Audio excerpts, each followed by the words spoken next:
The auction hall smelled terrible. It was a mix of strange alien animals, dirty metal, and something that made Hana's nose wrinkle. She stood in the back of the crowd, trying to make herself small. Around her, tall aliens pushed and shoved to get closer to the auction stage. Some had 4 arms. Some had scales instead of skin. Others floated in the air inside special bubbles filled with orange gas. Hana was human.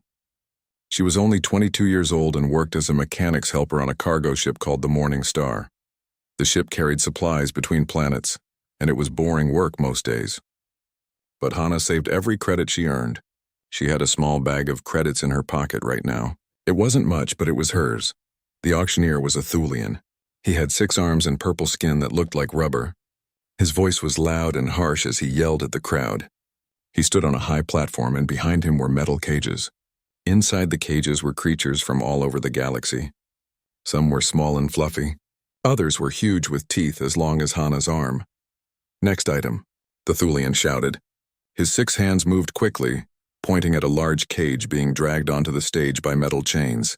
"Warhorse from the Vraken system, once a mighty beast of battle." The crowd pressed forward. Hana stood on her toes to see better. The cage door opened with a loud clang and something limped out onto the stage. Hana's breath caught in her throat. It was a horse, but not like the horses from Earth that Hana had seen in old videos. This creature was bigger, maybe 8 feet tall at the shoulder. Its body was covered in dark gray skin that looked like armor plates. Along its neck and back ran a mane, but instead of hair, it seemed to be made of thin crystal strands. The mane should have been glowing, Hana thought. She had read about Vraken warhorses in the ship's database. They were supposed to shine with inner light. This one's mane was dull and gray. The horse's legs shook as it tried to stand straight. One of its back legs was bent at a wrong angle. Scars covered its body, old wounds that had healed badly. Parts of its skin were cracked and dry. Hana could see metal implants along the horse's spine, but they were rusted and broken. The horse's eyes were the worst part. They were large and dark, and they looked empty. The creature stared at nothing, just standing there and shaking. "Look at this magnificent beast," the auctioneer said, but his voice was full of mockery. "Once worth 1,000,000 credits? Once carried warriors into battle across the stars." He walked around the horse, slapping its side with one of his hands. The horse flinched but didn't move. "Now look at it. Weak, broken, useless." The crowd laughed. A tall alien with red scales and golden armor stepped forward. He was Krillian, Hana knew. The Krillians were famous warriors who conquered planets and collected weapons. This one looked rich and powerful. "How much for the meat?" the Krillian asked. His voice sounded like grinding rocks. "The meat?" The auctioneer grinned, showing many small teeth. "You want to eat it? I suppose its meat might be worth something to a processing plant." He looked at the horse with fake sadness. Shame, such a famous breed reduced to food. More laughter came from the crowd. Hana felt her hands turn into fists. She wanted to yell at them, to tell them to stop being cruel.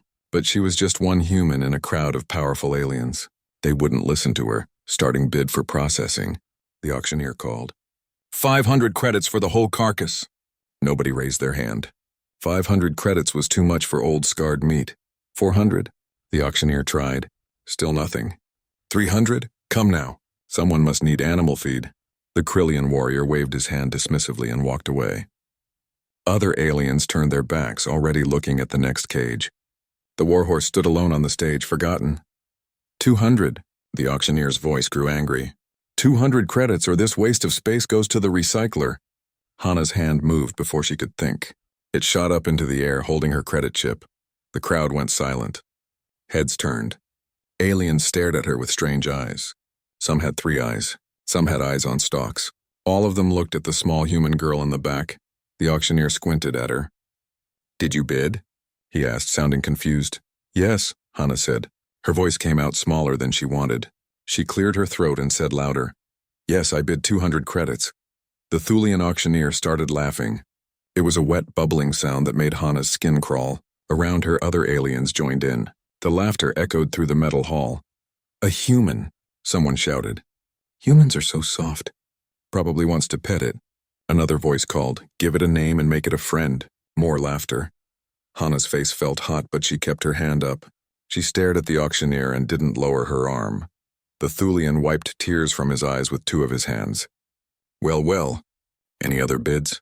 Anyone want to save this creature from a sentimental human? He looked around the crowd. Nobody moved. Nobody wanted the broken warhorse. Going once? Going twice? He paused for dramatic effect. Sold. To the soft little human for 200 credits. The crowd laughed again and turned away. The auction moved on to the next cage, something with tentacles and too many mouths. Hana pushed through the aliens, making her way to the side of the stage. Her heart was beating fast. She had just spent almost all her savings. Captain Doyen would be angry. The other crew members would think she was crazy, but she couldn't let them send that horse to be recycled. She couldn't let them turn it into food or scrap metal. A smaller alien, an assistant to the auctioneer, met her at the side door. He had 3 eyes and looked bored. "Payment first," he said in flat voice. Hana handed over her credit chip. The alien scanned it and Hana watched her savings disappear. The number on the chip dropped to almost nothing. She had 50 credits left. That was barely enough for food for a week. "This way," the assistant said. He led her down a dark corridor behind the stage. The walls were dirty and water dripped from pipes above. They came to a small loading area where the warhorse stood in the corner. Someone had put a chain around its neck attached to a hook in the wall. "Your purchase," the assistant said. He unlocked the chain and handed the end to Hana. Then he walked away without another word. Hana was alone with the warhorse. Up close, it was even bigger than she thought. Its head was higher than hers, even though it stood with its neck bent down. The horse didn't look at her. It just stared at the ground. "Hi," Hana said softly. She spoke in Korean, her first language. The words felt more comfortable. "I'm Hana. I'm going to take care of you now." The horse didn't react. Its breathing was slow and heavy. Hana could hear a rattling sound in its chest. She reached out slowly and touched the horse's neck. The skin was rough and cold like touching stone. The horse flinched, and for a moment Hana thought it might strike her or run. But it just stood there, trembling under her hand. "It's okay," Hana whispered. She kept her hand on the horse's neck, making small circles with her fingers. "Nobody will hurt you anymore. I promise." The horse's head turned slightly. One large dark eye looked at Hana. For just a second she saw something there. Not hope, not yet, but maybe curiosity. Maybe the smallest spark of something that wasn't completely dead. Hana smiled. She had no idea how she would hide a giant warhorse on a cargo ship. She had no idea how she would feed it or heal it. She didn't even know if it could be healed. But she knew one thing for certain. She had made the right choice. "Let's go home," Hana said. She tugged gently on the chain. The warhorse took one slow, limping step forward. Then another. Together they walked out of the auction hall and into the bright artificial sunlight of the station's main corridor. Behind them, the sounds of the auction continued. More creatures were bought and sold, their lives decided by credits and profit. But Hana didn't look back. She walked forward, one hand on the chain, the other gently touching the warhorse's shoulder. She didn't know it yet, but this moment would change everything. Not just for her and the horse, but for humans across the galaxy. Sometimes the biggest changes start with one small act of kindness. Sometimes saving one life can teach the whole universe a new way to see. But right now, Hana just focused on getting the horse to the docking bay where the Morning Star waited. One step at a time. That was all they could do, one step at a time. Getting the warhorse onto the Morning Star was harder than Hana expected. The cargo ship was docked at Bay 17, and she had to lead the horse through busy station corridors. Aliens stared at them as they passed. Some pointed and laughed. Others just shook their heads like Hana was the biggest fool they had ever seen. The horse moved slowly. Its injured leg dragged behind it, making a scraping sound on the metal floor. Every few steps, the creature would stop and breathe hard. Hana would wait patiently, whispering soft words in Korean, until the horse was ready to move again. It took them almost an hour to reach the docking bay. By the time they arrived, Hana was sweating and the horse's legs were shaking badly. The Morning Star sat in its docking clamp, a medium-sized cargo ship with dull gray paint and scorch marks from old battles. It wasn't pretty, but it was home. Hana led the horse up the loading ramp. The cargo bay was empty right now. They had just delivered a shipment of medical supplies to the station and hadn't loaded the next cargo yet. Good, Hana thought. That gave her some time. She found an empty corner of the bay, far from the main doors. There were some old supply crates stacked there, and Hana quickly moved them to create a small enclosed space. It wasn't much, but it would hide the horse from anyone who didn't look too carefully. "Stay here," Hana said. She tied the chain to a support beam. The horse stood with its head down, not caring where it was. "I'll be right back." "I promise." Hana ran to the crew quarters. Her room was tiny, barely big enough for a bed and a small locker. She grabbed her blanket, her spare uniform, and the emergency med kit from under her bed. Then she went to the galley and took as much food as she could carry. Protein bars, nutrition paste, some vegetables from the hydroponics bay. She didn't know what warhorses ate, but she would figure it out. When she got back to the cargo bay, the horse hadn't moved. It stood in the same position like a statue. Hana spread her blanket on the floor and dumped her supplies on it. Then she opened the med kit and looked at the horse's injuries. There were so many. The bent leg was the most obvious problem, but there were also deep scars across the horse's body. Some looked like they came from weapons. Others looked like they came from being kept in a cage too small for its body. The metal implants along its spine were covered in rust and corrosion. Hana touched one gently and the horse flinched. "Sorry," she whispered. "I know it hurts." She started with the small things. She used antiseptic wipes from the med kit to clean the worst wounds. The horse stood still and let her work, though it trembled when she touched the painful spots. Hana talked the whole time, speaking Korean in a soft voice. It didn't matter that the horse couldn't understand the words. The tone was what mattered. "You're going to be okay," she said. "I'll take care of you. We'll get you healthy again." She was cleaning a wound on the horse's shoulder when she heard footsteps on the metal stairs. Her heart jumped. Someone was coming. Minho appeared in the cargo bay doorway. He was the chief engineer, a man in his 30s with short black hair and oil stains on his hands. He stopped when he saw Hana and the warhorse. His eyes went wide. "What is that?" Minho asked slowly. "It's a horse," Hana said. She tried to sound casual, like she brought giant alien animals onto the ship every day. "I can see it's a horse." Minho walked closer, staring at the creature. "Why is there a horse in our cargo bay?" "I bought it." "You bought it." Minho rubbed his face with both hands. "Hana, why would you buy a horse? Where did you even find a horse?"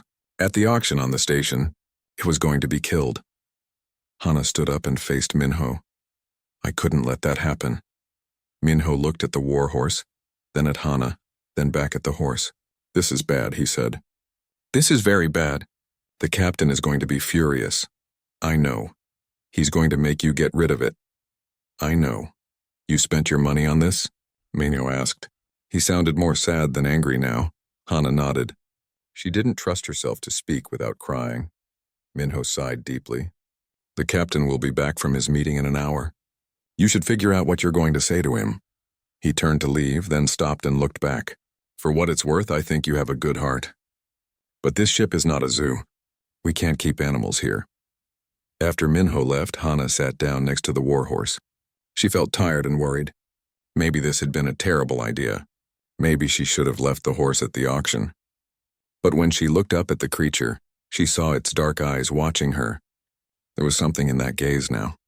The emptiness was still there, but behind it was a tiny spark of awareness. "I won't give up on you," Hana said. "I promise." An hour later, Captain Doyen came to the cargo bay. Hana heard his heavy boots on the stairs and stood up quickly. The captain was a big man with gray in his hair and scars on his face. He had been a soldier before becoming a cargo ship captain, and he ran his ship with strict rules. He stopped at the bottom of the stairs and stared at the warhorse for a long time. His face showed no expression. "Minho told me you brought something onto my ship," the captain finally said. His voice was calm, which was worse than yelling. "He did not tell me it was something this big." "Captain Doyen, I can explain," Hana started. "Explain?" The captain walked closer. "Explain why you brought a dying animal onto a cargo ship? Explain why you're wasting space that we need for actual cargo? Please, I'm very curious to hear this explanation." Hana took a deep breath. "It's a Vrakan warhorse. They're very rare. This one was going to be killed just for its meat. I couldn't let that happen." "So you bought it with your money?" "Yes, sir." "And you brought it here without asking permission?" "Yes, sir." Hana kept her eyes on the captain's face. "I'm sorry. I know I should have asked first. But there wasn't time. They were going to kill it right away." Captain Doyen walked around the horse slowly. He looked at the scars, the broken implants, the bent leg. The horse watched him with wary eyes but didn't move. This animal is in terrible condition, the captain said. Even if you wanted to help it, it's probably too far gone. The kindest thing would be to end its suffering. No. Hana stepped between the captain and the horse. Please, just give me a chance. Give me 1 month. If I can't help it in 1 month, then... She swallowed hard. Then I'll accept whatever decision you make. The captain crossed his arms. 1 month? Do you know how much food this creature will eat? How much space it takes up? We're a working ship, Hana. We can't afford to carry useless weight. I'll work extra shifts, Hana said quickly. I'll do anything. I won't let it interfere with my duties. Please, Captain. Just 1 month. The captain was quiet for a long time. He looked at Hana, then at the horse, then back at Hana. Finally, he sighed. 1 month, he said. You have 1 month to show me this animal is worth keeping. You will work your regular shifts without any problems. You will pay for any food it eats out of your own wages. And if this horse causes any damage to my ship or hurts anyone, it goes immediately. Do you understand? Yes, sir. Thank you, sir. Hana felt like crying with relief. Don't thank me yet, Captain Doyen said. He pointed at the horse. That creature looks half dead. I don't think you can save it. But you have 1 month to try. He walked toward the stairs, then stopped and looked back. And Hana? Next time you want to bring something onto my ship, ask first. Yes, sir. After the captain left, Hana sat down hard on the floor. Her legs felt weak. She had 1 month. 30 days to save this horse and prove it could survive. The war horse lowered its head and sniffed at Hana's hair. It was the first time the creature had moved toward her on its own. Hana reached up slowly and touched the horse's nose. The skin was rough and dry. We can do this, she said. I know we can. But looking at the horse's condition, Hana wasn't sure if she was telling the truth or just hoping very hard. The next few days were the hardest of Hana's life. She worked her regular shifts in the engine room, helping Minho fix the ship's systems. Then, as soon as her shift ended, she would run to the cargo bay to take care of the horse. First, she needed to figure out what to feed it. The nutrition paste from the galley made the horse sick. The protein bars were too hard for it to chew. Finally, Hana went to the hydroponics bay and talked to Taeyong, the crew member who grew their vegetables. Taeyong was a quiet man who liked plants more than people. He listened to Hana's problem and thought for a while. Then he showed her some special grass he was growing for an experiment. It was engineered to grow fast and have lots of nutrients. Try this, Taeyong said. But if your horse eats all my grass, you'll have to help me grow more. Deal, Hana agreed. The war horse ate the grass slowly at first, like it had forgotten how to eat. But after a few bites, something changed. The horse ate more eagerly, finishing everything Hana brought. She went back to Taeyong for more grass, and he gave it without complaining. He even started growing extra just for the horse. Feeding the horse was one problem solved. But there were many more. The broken implants along the horse's spine worried Hana the most. She knew they were important somehow, but she didn't know what they did or how to fix them. The rust and corrosion were getting worse. Sometimes she saw sparks coming from the damaged metal. One night, when everyone else was asleep, Hana brought her tools to the cargo bay. She had learned a lot about fixing machines from working with Minho. Maybe she could fix the implants the same way. She started with the smallest implant, near the Ho 2 weeks past. The Morning Star traveled between planets, delivering cargo and picking up new shipments. Life on the ship fell into a routine. Hana worked her shifts, then spent every free moment with the war horse in the cargo bay. The horse was changing. Not quickly, but anyone who looked could see the difference. Its coat, which had been dull and cracked like old leather, now had a slight shine to it. The horse stood straighter and the trembling in its legs had stopped. Most importantly, the emptiness in its eyes was fading. The horse watched everything now, alert and aware. Hana had cleaned and repaired 3 more implants. Each time she finished one, a small blue light would glow inside the metal. The lights pulsed slowly like a heartbeat. The horse seemed stronger after each repair, standing taller and breathing easier. I need to give you a name, Hana said one evening. She was sitting on a crate, watching the horse eat fresh grass from the hydroponics bay. I can't just keep calling you horse. The horse lifted its head and looked at her. Grass hung from its mouth and Hana laughed at the sight. What about Baram? She said. It means wind in Korean. Because I think once you're healed, you'll be fast like the wind. The horse snorted softly and went back to eating. Hana decided that meant yes. Not everyone on the crew was happy about Baram. Minho still thought keeping the horse was a bad idea, though he helped Hana sometimes by giving her extra tools for fixing the implants. Other crew members just ignored the whole situation. But there was one person who loved Baram almost as much as Hana did. Jiwon was the navigator's daughter. She was only 10 years old, small and energetic with long black hair always in pigtails. Her father, Navigator Kangmin, had to bring her on trips because Jiwon's mother had died years ago and there was no one else to watch her. Jiwon was supposed to stay in the learning room during work hours and do her studies, but she often snuck away to explore the ship. One day, Hana found Jiwon in the cargo bay, standing very still in front of Baram. The little girl held out a piece of dried fruit, her hand shaking slightly. "Jiwon," Hana called. "Be careful." But Baram just lowered his big head and gently took the fruit from Jiwon's hand. The horse ate it slowly, then sniffed at Jiwon's hair. The little girl giggled and reached up to pat Baram's nose. "He's nice," Jiwon said. "He's not scary at all." Hana walked over, ready to pull Jiwon away if needed. But Baram seemed calm. The horse had never acted aggressive, even when Hana cleaned painful wounds or worked on damaged implants. It was like Baram understood they were trying to help. "You should ask before coming here," Hana said gently. "Baram is still healing. We need to be careful with him." "I wanted to meet him," Jiwon said. "Everyone talks about the horse in the cargo bay. Some people say you're crazy for keeping him, but I think you're brave." Hana felt her cheeks get warm. "I'm not brave. I just couldn't leave him to die." "That's what being brave means," Jiwon said seriously. She looked up at Baram with big eyes full of wonder. "Can I visit him sometimes?" "I'll be very gentle." "I promise." Hana thought about it. Then she nodded. "Okay, but only when I'm here too. And you have to be quiet and move slowly. No sudden movements." After that, Jiwon came to the cargo bay every day after her studies. She would bring treats for Baram, dried fruit, sweet vegetables, sometimes special grain she convinced Taeyong to give her. She would sit on the floor and read her books out loud, and Baram would stand nearby, listening to the sound of her voice. Hana was grateful for Jiwon's company. Taking care of Baram was hard work, and sometimes Hana felt very alone. The other crew members didn't understand why she cared so much about an animal. But Jiwon understood.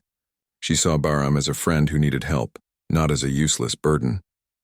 On the 20th day since Hana had bought Baram, something amazing happened. Hana was working on one of the larger implants on Baram's back. This one was more complicated than the others, with many tiny wires and circuits. She had been cleaning it for over an hour, her hands cramped and her eyes tired. Finally, she reconnected the last wire and stepped back. The implant glowed with blue light, brighter than the others. And suddenly more lights appeared. The implants along Baram's spine lit up one by one like a chain reaction. The lights pulsed together, all at the same rhythm. Baram's whole body shuddered. The horse lifted its head high and took a deep breath. Then slowly the mane began to glow. The crystal strands that had been dead and gray started to shine with soft blue-white light. Not bright, not yet, but definitely glowing. "Oh my God," Hana whispered. She couldn't believe what she was seeing. Baram turned to look at her. The horse's eyes were different now. They were still dark, but they had light in them. Intelligence, recognition. This wasn't just an animal anymore. This was something more. Hana reached out with a shaking hand and touched Baram's neck. The skin felt warmer than before, and she could feel energy moving under it, like electricity and wires. "You're coming back," Hana said. Tears ran down her face, but she was smiling. "You're really coming back." Baram lowered his head and pressed his forehead against Hana's shoulder. It was the first time the horse had initiated contact. They stood like that for a long time, girl and horse, connected by something neither of them fully understood yet. The next morning, Hana woke up to alarms. Red lights flashed in the corridors and a loud siren blared through the ship. She jumped out of bed and ran toward the bridge. Other crew members were running too, all looking confused and worried. Captain Doyen stood at the main console, his face grim. "Pirates," he said shortly. 3 ships coming fast from the asteroid belt. They've already fired warning shots. Hana's blood went cold. Pirates were common in this sector of space. They attacked cargo ships, stole valuable supplies, and sometimes took crew members to sell as slaves. The Morning Star had weapons, but not many. "They were a cargo ship, not a warship. Can we run?" Minho asked. "Not fast enough," the captain said. "They'll catch us before we can jump to hyperspace." He looked at his crew with serious eyes. Everyone to defensive positions. Secure the cargo bay and the engine room. If they board us, we retreat to the bridge and seal it. Understand? Everyone nodded and ran to their positions. Hana started toward the engine room, but then she remembered Bahram. The cargo bay was one of the first places pirates would go. It had the outside hatches where boarding pods could attach. She changed direction and ran toward the cargo bay. Behind her, she heard Minho yelling her name, but she didn't stop. She had to get to Bahram. The cargo bay was empty when she arrived. Bahram stood in his corner, ears perked forward, sensing something was wrong. Hana ran to him and grabbed his chain. "We need to hide you," she said. "Pirates are coming." But where could she hide something as big as a war horse? There was nowhere in the cargo bay big enough. And she couldn't get Bahram up the stairs to the crew quarters. Outside the ship, Hana heard loud clanging sounds. Metal on metal. The pirates were attaching their boarding pods. "No, no, no," Hana whispered. She looked around desperately for somewhere, anywhere to hide. Then she heard cutting sounds. The pirates were cutting through the outer cargo bay doors. They would be inside in minutes. Bahram made a sound, something between a snort and a growl. The horse's mane flared brighter, and the implants along his spine glowed with stronger blue light. Bahram pulled against the chain, trying to move toward the outer doors. "No, we need to run," Hana said. She pulled on the chain, trying to lead Bahram toward the inner corridor. But the horse wouldn't move. He was staring at the outer doors, body tense, mane blazing. The outer doors exploded inward with a shower of sparks and twisted metal. Smoke filled the cargo bay. Through the smoke, Hana saw shapes moving. Big shapes with armor and weapons. The pirates had arrived. They were Zenthari, a species known for being brutal and cruel. They stood over 7 feet tall with 4 arms and skin covered in thick plates. Their faces had too many teeth and their eyes glowed red in the smoke. 5 of them stomped into the cargo bay, carrying big guns that looked like they could blow holes in walls. The lead pirate saw Hana and laughed. It was a horrible sound, like metal scraping on stone. "Look," he said to his companions. "A little human. And she has a pet." The other pirates laughed too. They spread out surrounding Hana and Bahram. Their weapons were pointed, ready to fire. "Please," Hana said. Her voice shook. "Don't hurt us. We're just a cargo ship. We don't have anything valuable." "We'll decide what's valuable," the lead pirate said. He looked at Bahram with cruel interest. "That's a war horse. Broken and weak, but maybe worth something." "We'll take it." "No," Hana said. Without thinking, she moved in front of Bahram. "You can't have him." The pirate found this very funny. He laughed so hard his whole body shook. "Can't have him? Little human, do you think you can stop us?" He raised his gun, pointing it at Hana's head. Hana closed her eyes, sure she was about to die. But then she felt something. Heat behind her, growing heat, and light, so bright she could see it through her closed eyelids. She opened her eyes and turned around. Bahram was changing. The horse's mane blazed like fire, blue-white flames that didn't burn. The implants along his spine glowed so bright they hurt to look at.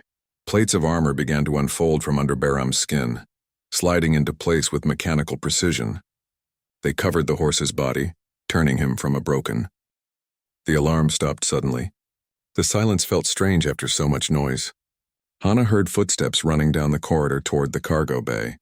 She turned, still holding onto Bahram's neck, and saw Captain Doyen appear in the doorway. He had a weapon in his hand and fear on his face. Then he saw the 5 unconscious pirates on the floor. His eyes went wide. He looked at Hana, then at Bahram, then back at the pirates. "What happened here?" the captain asked slowly. "Bahram protected me," Hana said. "The pirates broke in and Bahram, he fought them off." More crew members arrived behind the captain. Minho pushed through, his face pale. "Hana, are you okay?" "We heard weapons firing and—" He stopped when he saw the scene. "What in the—" Bahram stood calmly next to Hana, looking like an ordinary horse again. But his mane still glowed softly, and the implants along his spine pulsed with dim blue light. Everyone stared at him. "That horse did this?" Minho asked. He walked closer, looking at the damaged walls and the cracked floor where Bahram's hooves had struck. "How is that possible?" Captain Doyen lowered his weapon. He approached one of the unconscious pirates and checked him. "Alive, they're all alive." He looked at Bahram with new respect in his eyes. "This is a Vrakan warhorse, a real one. I thought they were all gone." "What happened to the other pirates?" Hana asked. "The ones on the rest of the ship?" "They ran," the captain said. As soon as their boarding team didn't respond, they disconnected their pods and fled. I think they realized they chose the wrong ship to attack. In the following hours, the crew secured the cargo bay and locked the captured pirates in a storage room. They would hand them over to authorities at the next station. Everyone talked about what happened. Word spread fast through the ship. The broken horse that Hana had bought was actually a powerful war beast that had saved them all. Jiwan came running to the cargo bay as soon as her father let her. She threw her arms around Baram's front leg as high as she could reach. "You're a hero," she said. "You saved everyone." Baram lowered his head and nuzzled the little girl gently. His mane dimmed even more until it was just a soft glow. Around Jiwan, he seemed to know to be extra gentle. That evening, Captain Doyen called Hana to his office. She went nervously, not sure what to expect. The captain sat behind his desk looking tired but thoughtful. "Sit down," he said, pointing to a chair. Hana sat, her hands folded in her lap. "I owe you an apology," the captain said. "When you brought that horse onto my ship, I thought you were being foolish. I thought it was a waste of space and resources. I was wrong." "You don't need to apologize," Hana said quickly. "You gave me a chance. That's all I asked for." "You saved this ship today," Captain Doyen continued. "If that horse, Baram, hadn't been here, those pirates would have taken our cargo and probably taken us too. You saw something worth saving when everyone else saw trash. That takes wisdom." Hana felt her cheeks get hot. "I just didn't want him to die." "It was more than that." The captain leaned forward. "You put in the work. You spent weeks healing him, fixing his implants, feeding him. You didn't give up even when it seemed hopeless. That's dedication." He paused. "Baram can stay, for as long as you want. He's earned his place on this crew." Hana felt tears in her eyes again, but these were happy tears. "Thank you, Captain. Don't thank me. Just keep taking care of him." Captain Doyen smiled slightly. "And maybe teach him not to crack my cargo bay floor when he fights." Those repairs aren't cheap. But the story didn't end there. 3 days later, when the Morning Star docked at a busy trade station, something unexpected happened.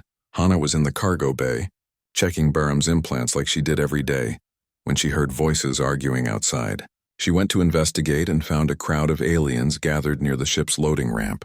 In the center of the crowd was a tall alien in expensive-looking armor. Hana recognized him. It was the Krillian warlord from the auction, the one who had walked away from Baram. Captain Doyen stood between the warlord and the ship, his arms crossed. "I already told you no," the captain was saying.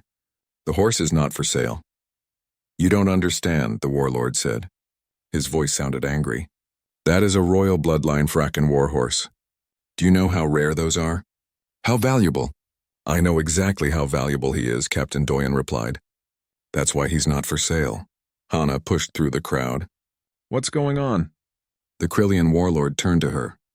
His red scales glittered in the station lights. "You, the human who bought the horse.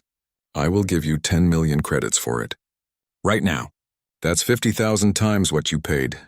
Hana's breath caught. 10 million credits. That was more money than she could imagine. She could buy her own ship. She could retire and never have to work again. She shook her head. No. The warlord sounded shocked. "You're refusing 10 million credits? Baram isn't for sale," Hana said firmly. "Not for 10 million. Not for any amount. Don't be stupid, human." The warlord's voice grew louder. "That creature was mine by right. I saw it at the auction first. I just didn't recognize what it was because of its poor condition." "You walked away," Hana said. She felt anger growing in her chest. "You saw him suffering and you walked away. You were going to let them kill him for meat. Now that he's healthy, you want him back? It doesn't work that way." More aliens had gathered now. Hana could see them recording the conversation with their devices. The warlord looked around and saw the crowd. His face grew darker. "I could take the horse by force," he said quietly. "You could try," Captain Doyen said, stepping forward, "but you'd have to go through my entire crew. And I don't think station security would like you attacking a registered cargo vessel." The warlord and the captain stared at each other. The tension was so thick Hana could feel it. Finally, the warlord stepped back. "This isn't over," he said.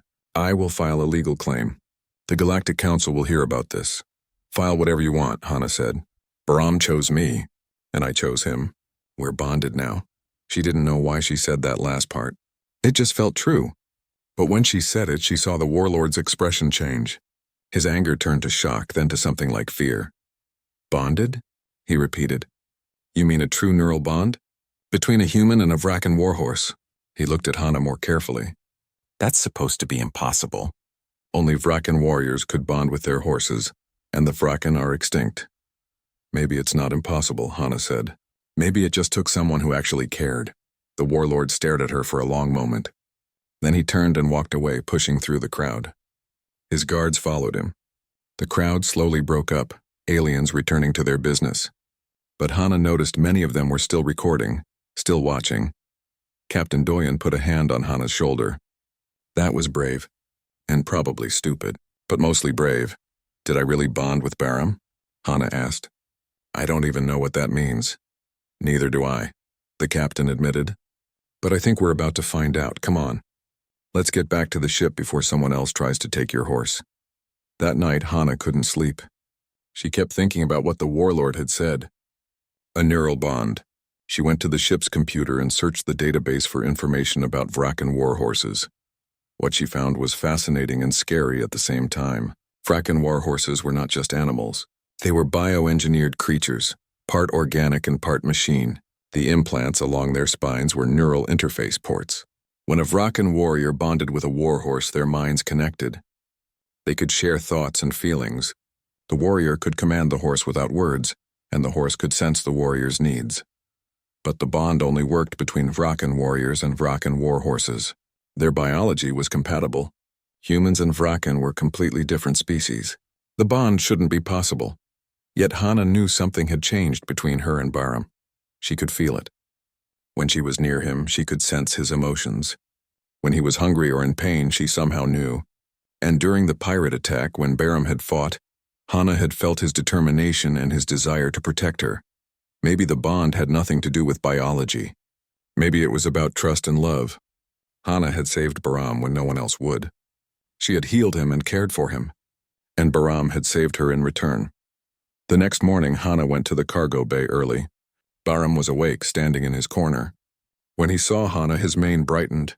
She walked over and pressed her forehead against his neck. We're in trouble, aren't we? She said softly. That warlord is going to cause problems. She felt something then. Not words, but a feeling, calm, safety, together. It was coming from Baram, she realized. He was communicating with her, not in language, but in pure emotion. You're not scared? Hana asked. Another feeling.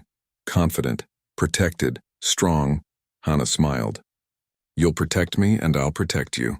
Is that it? Baram snorted softly, and Hana felt agreement wash over her. Okay then, she said. Let's see what happens. What happened was bigger than Hana could have imagined. The video recordings from the confrontation with the warlord spread across the galactic networks.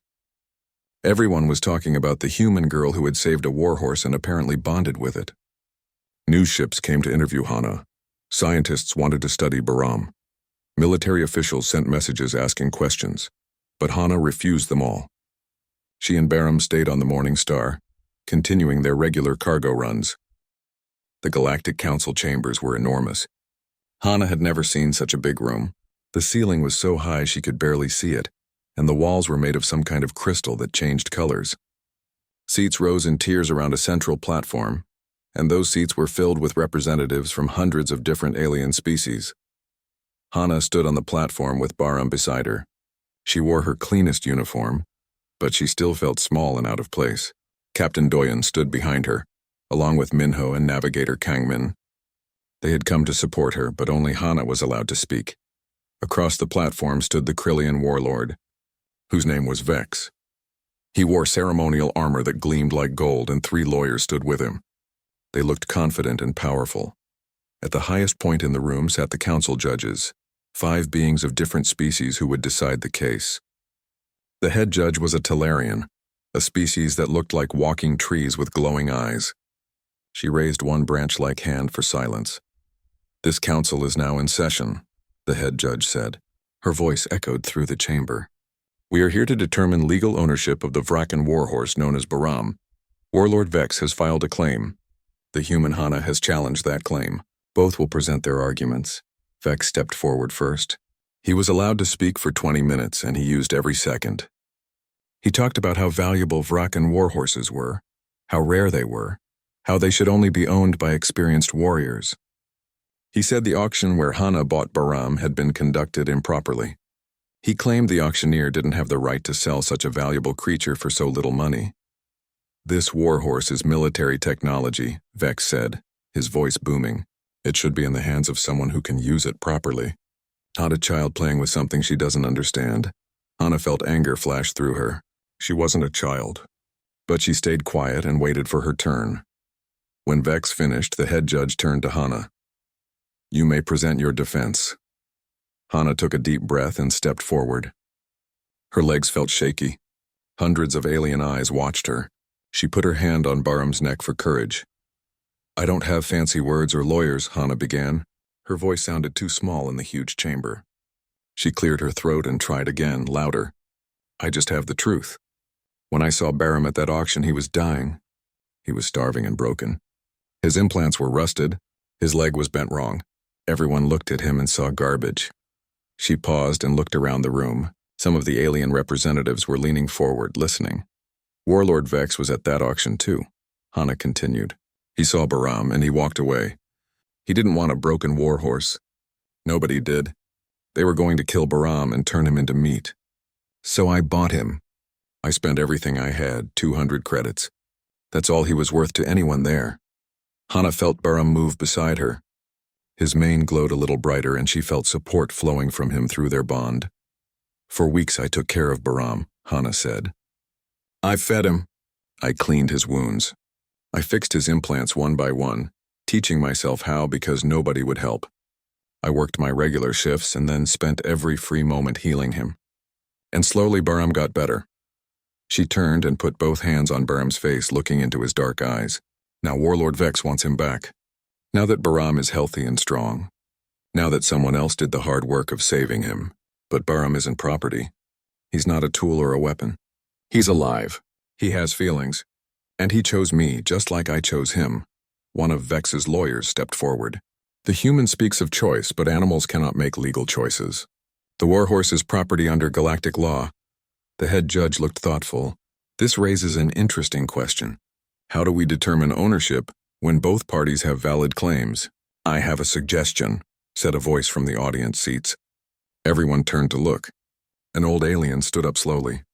He was Vrakan. Hana could tell by his markings and the ceremonial robes he wore. The Vrakan were supposed to be extinct, but apparently some still survived. "Elder Torvin," the head judge said respectfully. "You may speak." The old Vrakan walked down to the platform. He moved slowly, leaning on a walking stick. When he reached Baram, he stopped and stared at the warhorse for a long time.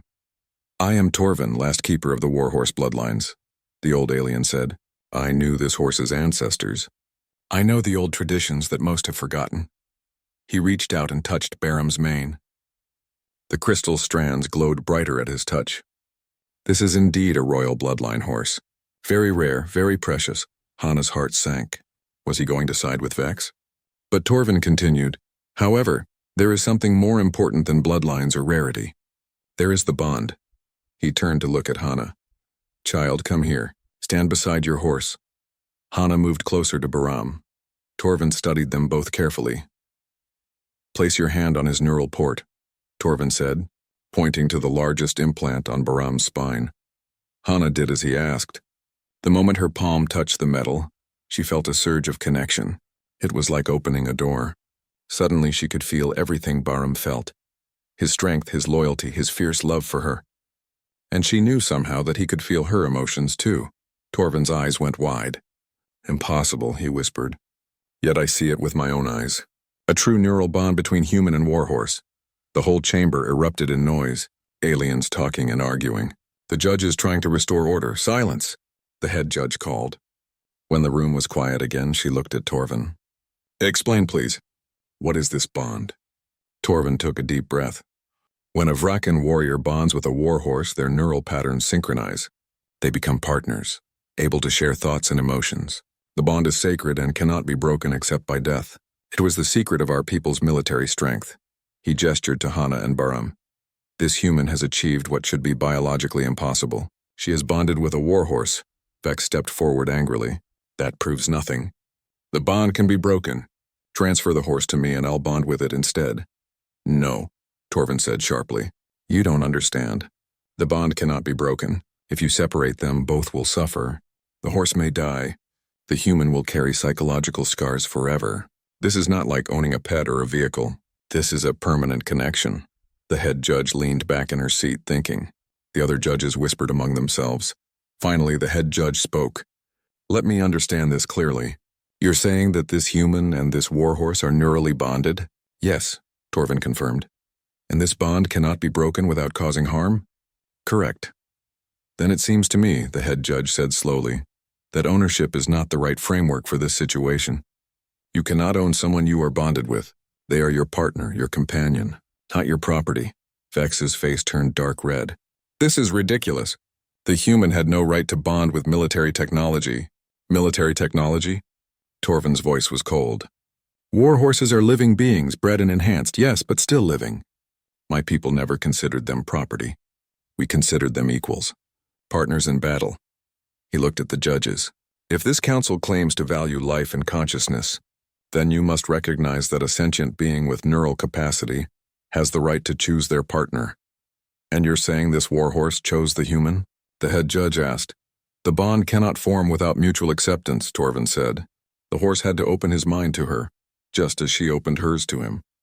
Yes, he chose her. The chamber fell silent. Everyone waited for the judges to decide. Hana held her breath. She could feel Bahram's tension through their bond. He was ready to fight if needed, ready to protect her no matter what. The 5 judges whispered together for what felt like forever. Finally, the head judge raised her hand. We have reached our decision, she announced. The neural bond between Hana and Bahram is verified and recognized. Under the principle of bodily autonomy and the rights of sentient beings, we cannot force the dissolution of this bond. Therefore, we rule in favor of Hana. The chamber exploded with noise again. Some aliens cheered. Others shouted in protest. Hana felt her knees go weak with relief. Captain Doyen caught her before she could fall. However, the head judge continued, and the room quieted. This case has revealed a larger issue. Across the galaxy, war beasts and other enhanced creatures are treated as property when they may actually be sentient. We are hereby establishing new protections. Any creature capable of neural bonding must be treated as a person, not property. Any creature showing signs of consciousness must be evaluated before it can be bought or sold. Vex stood frozen, his face twisted with rage, but he couldn't argue with the council's decision. His lawyers pulled him back, whispering urgently. The head judge looked at Hana. You may keep your companion, but understand this, you are now responsible for his well-being. This bond makes you partners.